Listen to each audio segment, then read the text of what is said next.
Mwakene yungirishile na ithano rais wa bathatu wa Kenya Mututi Mwai Kibaki nonekere kubunja kanju yawe ya maminista nyuma ya ushindi wa kiri referendum ya chungwa na ndizi. Muthenya rwari rais William Ruto natianiritie njuri ya minista Bonde tiga musalia na munini wawe Rigathi Gachagua narakuonekete nende ya waluku bonene na boukuma kiri mauku ya kurikanwa.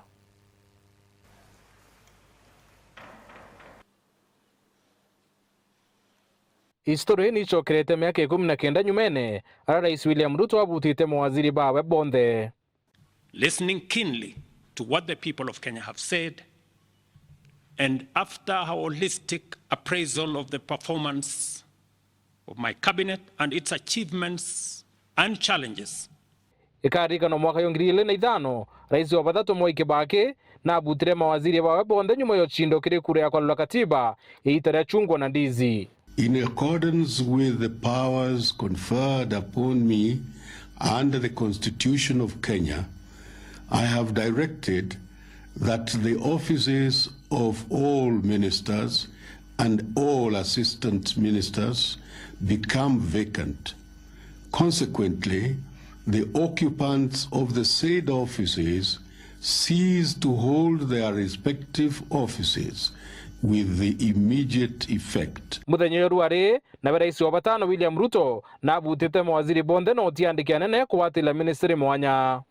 Given to me by Article 1521 and 1525B of the Constitution and Sections 12 of the Office of the Attorney General's Act, decided to dismiss with immediate effect all the cabinet secretaries and Attorney General of the Republic of Kenya, of the Cabinet of Kenya, except the Prime Cabinet Secretary and Cabinet Secretary for Foreign Affairs and Diaspora Affairs.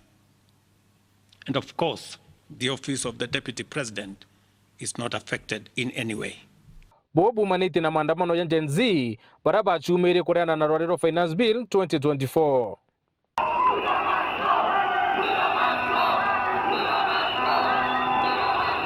Nyumene rais Ruto na kirekaro na yuthi ba mutandaone araba arere mawaziri bedra bakiruto kuru ministry mona wiko kirenge ende bamuri abute Bonde. We reject the poor leadership of Meru. We reject the poor leadership of Meru. We reject the poor leadership of Meru. Gen Z, Gen Z. Rutere rudega na thirikari nirurete mantu akubata ni thindikuru nyuma ya Gen Z kuwa bate kwenda rwariende nikaba kwenda kuona thirikari kiritangwe. Time for Ruto to take responsibility for all his actions. He has blood on his hands and he should go to allow for a smooth transition of power.